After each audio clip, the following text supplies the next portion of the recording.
1964, uma manhã gelada na pequena cidade de Hazleton, na Pensilvânia. Uma menina de 9 anos sai de casa, carregando algumas latas de comida para doar na escola. Ela nunca mais volta. Horas depois, o corpo dela é encontrado numa cava de mineração de carvão abandonada, jogado como se fosse lixo. E por quase 58 anos, ninguém soube ao certo quem fez aquilo.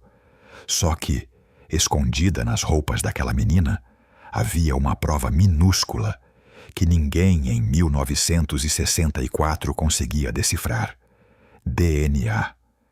Décadas depois, essa pequena amostra, somada ao trabalho de um estudante de 20 anos, obcecado por genealogia, finalmente apontou para o nome de um homem que já estava morto, mas que não conseguiu escapar da ciência. Antes da gente mergulhar nessa história, me conta uma coisa. Você curte casos reais em que a justiça chega décadas depois, quando todo mundo já tinha perdido a esperança? Então já deixa o like agora e se inscreve no canal, porque aqui a gente vai atrás justamente desses arquivos esquecidos, casos frios, que a ciência e a persistência trouxeram de volta à luz. É 18 de março de 1964. Hazleton é uma cidadezinha de mineração na Pensilvânia. Frio, vento cortante, rua simples, famílias de trabalhadores. Numa dessas casas mora a família Chiverella. Marise Ann tem 9 anos. É tímida, gosta de ler, toca órgão na igreja e sonha em ser freira um dia. Naquela manhã, ela sai de casa por volta das 8 da manhã, indo para St. Joseph's Parochial School, a escola católica onde estudava. Ela leva consigo algumas latas de comida que iam ser doadas num programa de caridade da escola. Está tão frio que alguns vizinhos chegam a oferecer para ela entrar um pouco e se aquecer. Marise recusa. Ela está com pressa. Quer chegar a tempo da missa e entregar as doações. E é aí que o tempo se divide em 2. Para a família, é só mais uma manhã de rotina. Para a polícia de Hazleton, aquele vai ser o dia que vai assombrar 3 gerações de investigadores. Marise nunca chega à escola. Quando os pais percebem que ela não voltou, a polícia é acionada. Equipes começam a procurá-la pelo caminho entre a casa e a escola. Poucas quadras, uma caminhada que ela fazia sempre. Nada. Horas depois, um homem está dando aula de direção para o sobrinho adolescente, passando por uma área usada como depósito de rejeitos de uma mina de carvão desativada. Lá embaixo, no chão escuro, eles veem algo que parece uma boneca grande. Quando se aproximam, percebem que é o corpo de uma criança. Chamam a polícia imediatamente. É Marise. A cena é brutal. O corpo está parcialmente despido, amarrado com os próprios cadarços, com sinais claros de abuso sexual e estrangulamento. Ela foi sequestrada a poucos quarteirões de casa e morta em questão de horas. A polícia faz o que é possível em 1964. Eles vasculham a área da mina, entrevistam vizinhos, professores, qualquer pessoa que possa ter visto a menina naquela manhã. A única certeza: Marise foi abordada no caminho para a escola. Foi levada viva para outro lugar. Foi estuprada e estrangulada.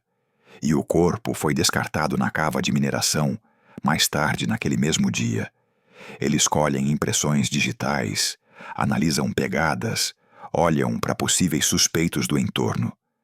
Hazleton é uma cidade pequena. Todo mundo conhece todo mundo.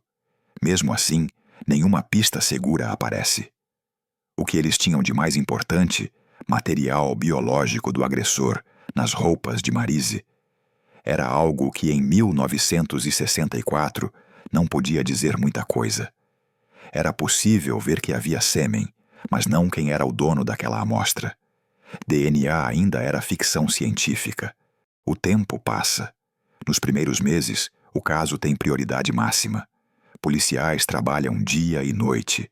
Cartazes, apelos à população, boatos de ligação com outros crimes contra crianças na região.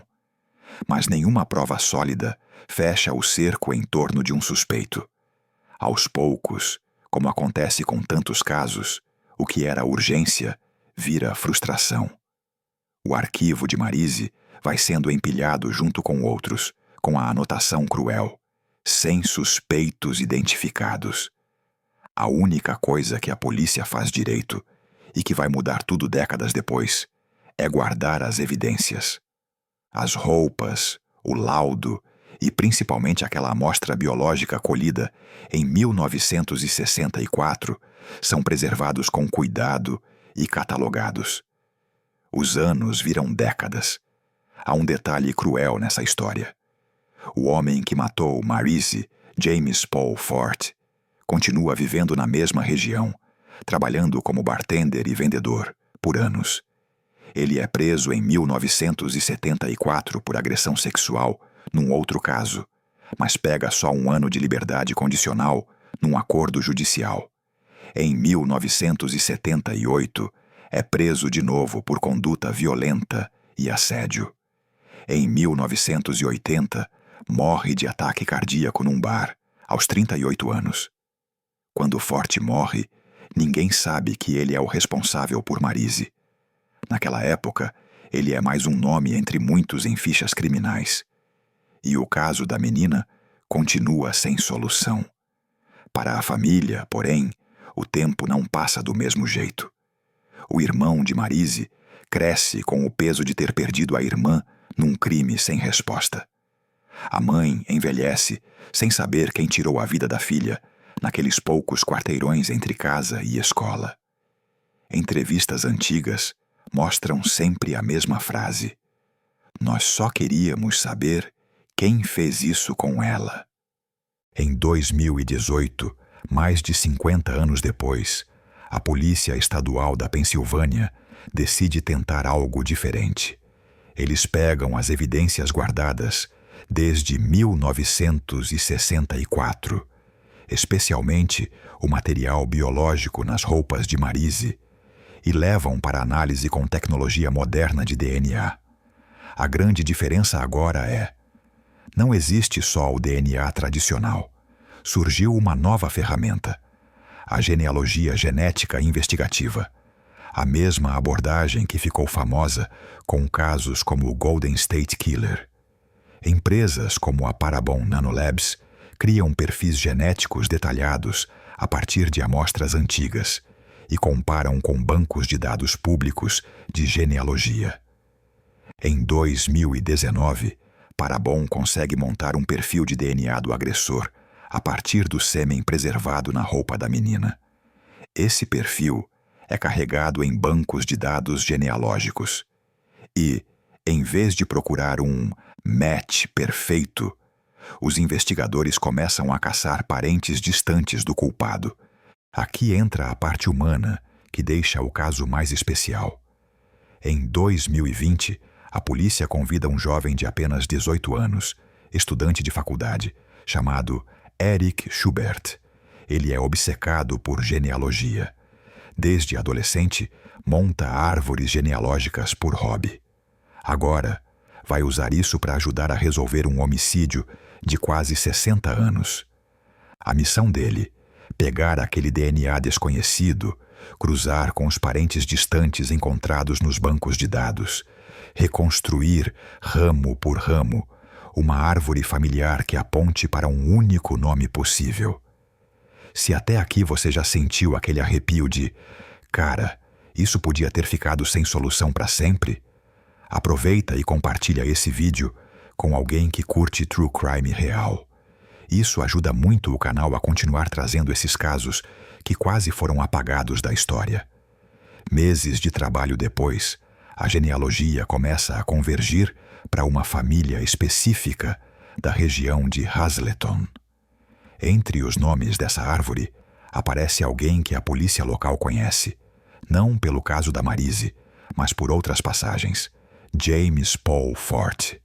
Fort morava a poucos quarteirões da casa da menina, na época do crime. Tinha 22 anos em 1964 e tinha histórico posterior de violência e agressão sexual. Ele se encaixa perfeitamente no perfil. Identificar um nome pela genealogia é forte, mas não é suficiente.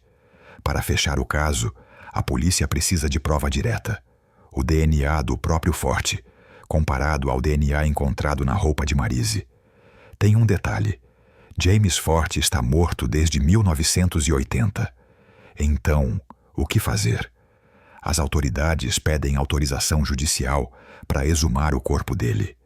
A ideia é retirar tecido preservado e extrair DNA suficiente para essa comparação final. A exumação é autorizada. Técnicos retiram amostras, enviam para o laboratório e, pela primeira vez desde 1964, alguém coloca na mesma tela o DNA do agressor, retirado das roupas da menina, e o DNA do homem, enterrado há mais de 40 anos. O resultado: compatibilidade total. As autoridades anunciam oficialmente em fevereiro de 2022 que o assassino de Maryse Ann Chiverella é James Paul Forte, identificado com a ajuda da genealogia genética e do trabalho do estudante Eric Schubert. É o cold case mais antigo da Pensilvânia, resolvido com esse método. E, de uma forma irônica, é como se Maryse finalmente pudesse apontar o dedo. Quase 60 anos depois de ter sido silenciada. Tem um dilema aqui. O assassino foi identificado. A prova é extremamente forte. Mas ele morreu em 1980. Não vai existir julgamento, não vai existir sentença, não vai existir cela. Então o que muda? Para a família, muda tudo. Eles finalmente sabem quem foi. Sabem que o homem que fez isso com Maryse não viveu impune até o fim. Ele teve outros problemas com a lei, enfrentou prisões e morreu relativamente jovem. Em entrevistas, familiares de Maryse disseram que não estavam buscando vingança, estavam buscando respostas. Saber o nome dele, ver o rosto dele, entender que ele morava a poucos quarteirões dali. Tudo isso fecha um ciclo que ficou aberto por gerações. Em 1964, a família de Maryse enterrou uma menina de 9 anos, sem saber quem a tinha tirado de casa, naquele caminho curto até a escola.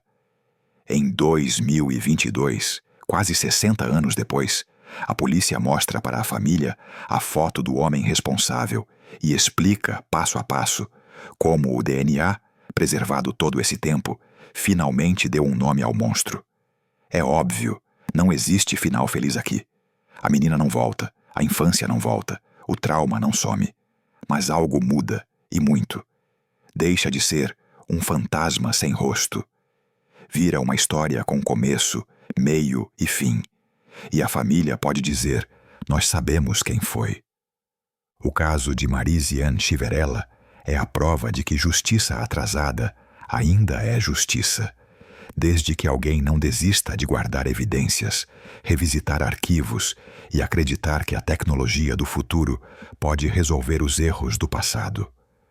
Um punhado de tecido guardado num arquivo de 1964, somado a um computador e a um genealogista em 2020, se juntaram para dar voz a uma menina que o assassinato tentou calar para sempre. Se você chegou até aqui, é porque acredita que algumas histórias não merecem ser enterradas, nem mesmo depois de décadas. Aqui no canal, a gente revive arquivos perdidos, investiga missões secretas, reabre mistérios esquecidos e devolve voz a casos que quase desapareceram no tempo. E o caso da Maryse mostra exatamente isso, que às vezes basta uma prova minúscula, um fio de DNA, uma velha fotografia, um objeto guardado num porão, para transformar um silêncio de 58 anos em verdade. Então, se você quer continuar explorando comigo esses mundos escondidos, mistérios desvendados, dossiês secretos, crimes quase apagados, histórias que ressurgem das sombras, Já deixa o like, se inscreve no canal e ativa o sininho. O próximo episódio já está em produção. E te garanto, mais um arquivo perdido está prestes a ser aberto.